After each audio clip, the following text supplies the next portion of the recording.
Same-sex couples in California will have to wait until mid-July before they can get married. But because of a Supreme Court decision today, they may not have to wait much longer than that. The High Court ruled that it was not its jurisdiction to rule on California's Proposition 8. Because a lower court overturned the vote banning same-sex marriages, gay couples cannot get married in that state.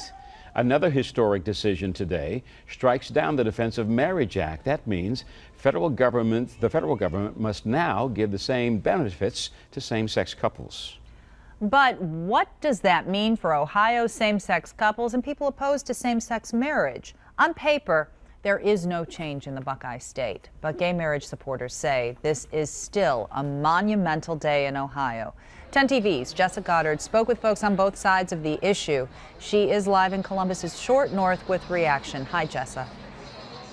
Good evening, Kristen. Supporters here are celebrating what they call a day of decision at Union Cafe here in Columbus's Short North. The U.S. Supreme Court justices today ruling on same-sex marriage cases for the first time in the court's history. Now the question, what impact will those rulings have here in Ohio?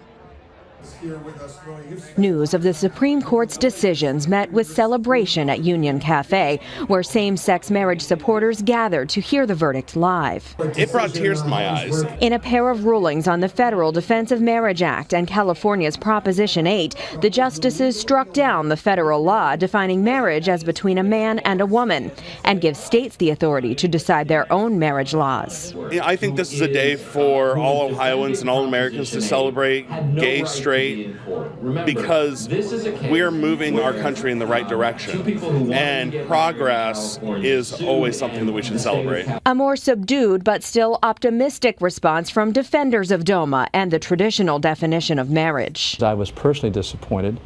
However, I think there's a silver lining because I think it throws it back into the states, and that's where this issue should be addressed. We are a democracy. Let the people speak. In 2004, Ohio passed a statewide constitutional ban on same-sex marriage.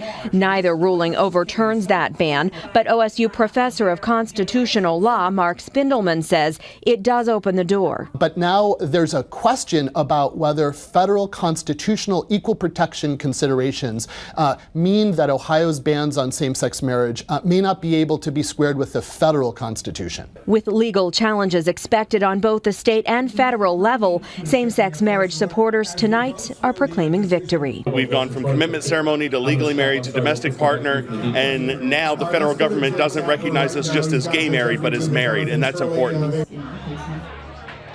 So tonight here at the Union Cafe, the party goes on.